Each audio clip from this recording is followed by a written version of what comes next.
An investigation is underway following a plane crash in Kazakhstan that killed at least 38 people. The passenger jet was traveling from Azerbaijan to Russia when it went down. And again, remarkably, more than 24 people survived the crash.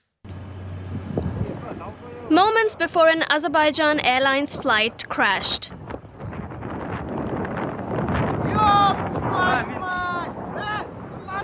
The video, verified by Reuters, shows people on the scene escaping the wreckage in a field near Aktau, Kazakhstan. Emergency services confirmed the fire has been put out, and survivors are being treated at a nearby hospital, but many others are feared dead. 29 people have been hospitalized, including 2 children. The plane was originally flying from Azerbaijan's capital Baku to the Russian city of Grozny. But flight tracker data later showed it diverted to Aktau. In Grozny, friends and family members of the passengers gathered waiting for updates. For one relative, there was some good news. I just got a photo and video that my nephew is alive and well, walking on his own. Everything is fine. I don't know where to go. To Kazakhstan or where? Whom to ask? How to meet him? I don't know, and nobody is telling me. Are you happy? Of course, I'm happy. Who wouldn't be? The cause of the crash is not yet clear, but some reports suggest the plane may have hit a flock of birds. Emergency crews are working at the crash site, while Russia has sent a medical plane to transport survivors. Azerbaijan state media has said that an official delegation, including the Emergency Situations Minister and Vice President of the airline, has been sent to conduct an investigation. We are now joined by Bakhyt Toptayeva. She is a special correspondent with 24K7, a news channel in Kazakhstan. She joins us now from the capital, Astana. Bakhyt, walk us through what authorities and emergency responders have shared about the crash so far. Good evening, Michael. Yes, the rescue operation is over now. The black box has been found. That was just announced at a briefing by the chief transport prosecutor of Kazakhstan, Timur Suleimanov. Analyzing the chronology, we can picture the next situation. Energy specialists who happened to be in the area were the first to arrive at the scene. Within an hour, an ambulance rescue team and firefighters arrived. 60 rescuers and 45 pieces of equipment were mobilized at the site of the plane crash. They handled the emergency very well. That was not only by rescue specialists from Kazakhstan, but also Azerbaijan. Shortly thereafter, the hotline was opened. More than 600 calls have been received. Investigators, both from Kazakhstan and Azerbaijan, are still working at the scene to determine the real cause of the crash, with early speculation pointing to possible bird strikes or oxygen cylinder explosion. On board were 62 passengers and also 5 crew members, 37 from Azerbaijan, 16 from Russia, 6 from Kazakhstan, and 3 from Kyrgyzstan. As we reported earlier, 38 people died. Minister of Transport Murat Karabayev confirmed that none of the Kazakhstan citizens in the plane crash survived. 29 survived, were rushed to the regional hospital in Aktau. According to the last update by government commission, 7 survivors are in critical condition now and receiving intensive care, including 2 children, ages 11 and 16, who were sent to the children's hospital. Medical teams from Astana also arrived at Aktau, and they are assisting with the treatment. I should note here that some of the survivors were sent back to Baku, who were relatively in better conditions. Right. And accordingly, most of them, like 11 people, are still in critical condition. They cannot be transported back to Baku, and they are receiving the intensive care. We'll have to end it there. That is journalist Bakhyt Toptayeva in Astana. Many, many thanks. For more, let's talk to Richard Levy, an aviation consultant based in Dallas, and also a former military and commercial pilot. Thanks for joining us, Richard. What do you imagine might be the most plausible cause of a crash like this? Well, good morning and Merry Christmas to your viewers on a very sad day. I read and I'm informed that the reports are the airplane struck a flock of birds. A bird strike, however, normally occurs during the takeoff portion of the flight or the landing at low altitude.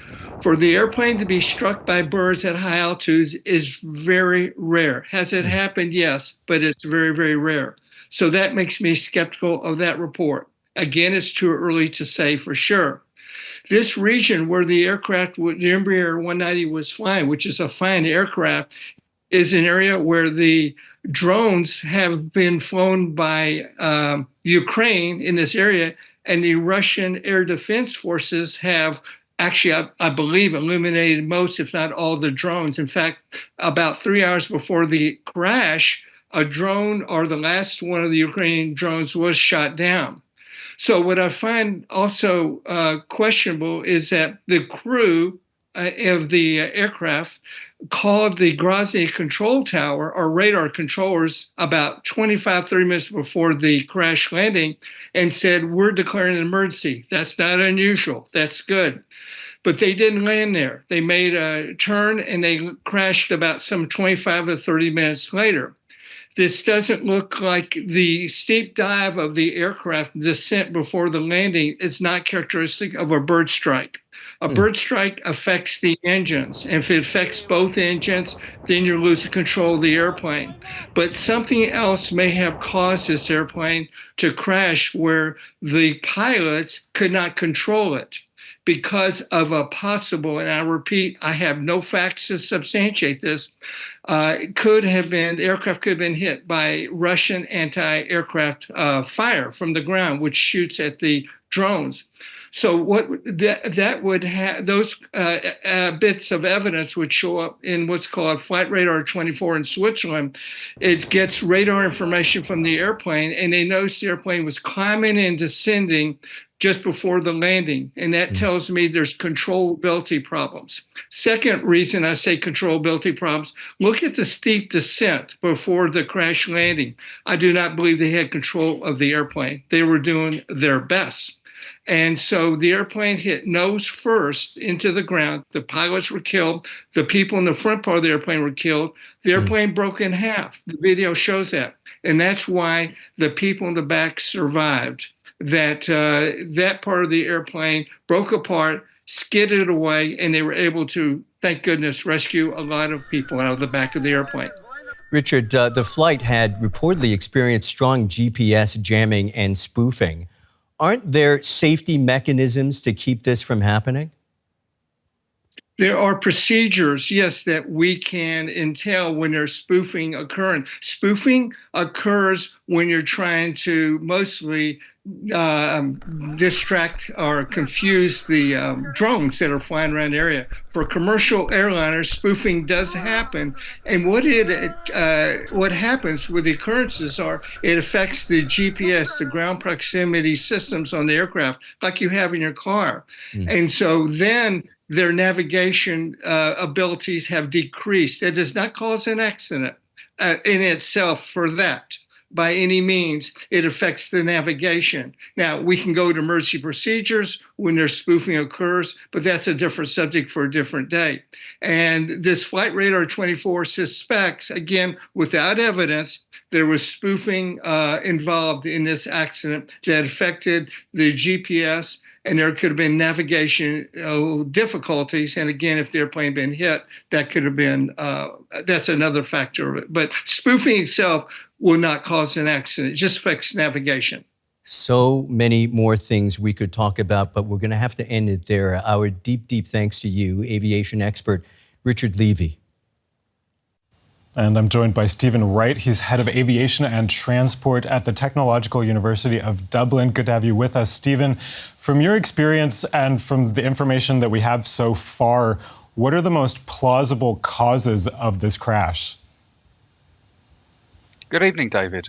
The information is quite unusual at this time, in so much that the aircraft has taken off from Baku en route to Grozny, and for some reason, something's happened in flight and it's then diverted to a completely different area, well away, which is really unusual. And we were told initially by the Russian state that it was a potential bird strike. And that's the information that has come from the official channels at this time. Is there any more information as to why they rerouted? Any kind of communication with air traffic controllers? What do we know about that so far? No, it's very, very confused at this time. That air traffic control hasn't come back and told us, for instance, when you fly from one state to the next, there'll be a handover to air traffic control.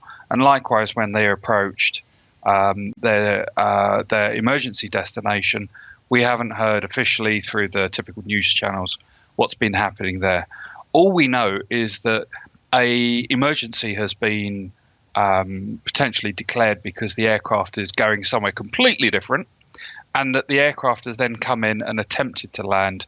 And we've seen the video, the awful video of this aircraft coming in and then cartwheeling and breaking up with the rear passenger compartment with passengers still located inside.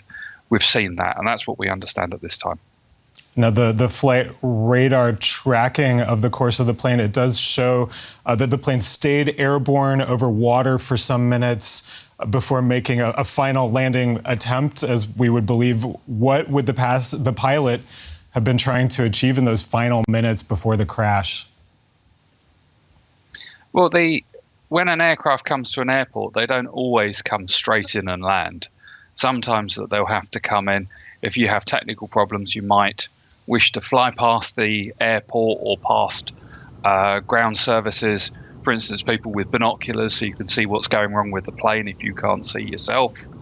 And the aircraft, under certain conditions, would then maybe fly out away from the land, over the sea to prepare, and then come in for a landing. That's quite normal, that type of approach. So I don't think that's the real problem here. The real problem is what's happened in flight.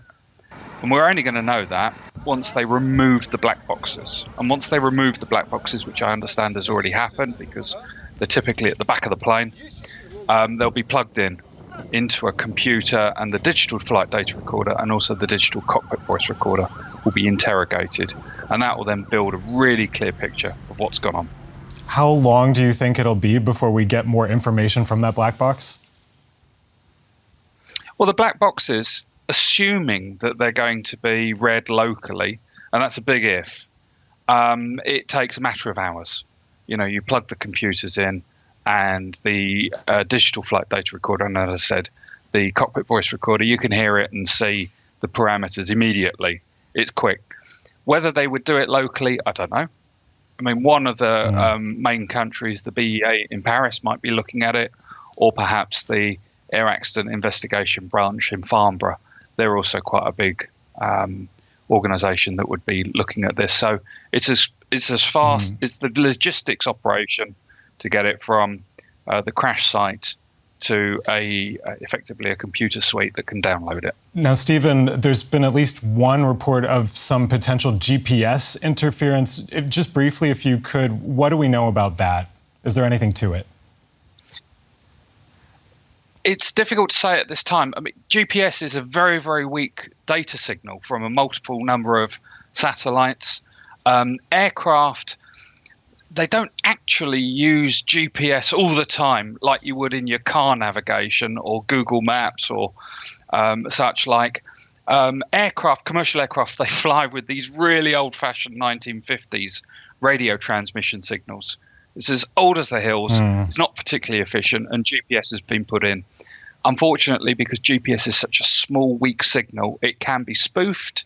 You can block the signal completely, and that can be a little bit problematic for airlines because, you know, the aircraft, they do use some GPS to tell, when they're away from immediate radio contact, they can use the GPS signal to tell people on the ground, this is the aircraft, through services such as ADS-B.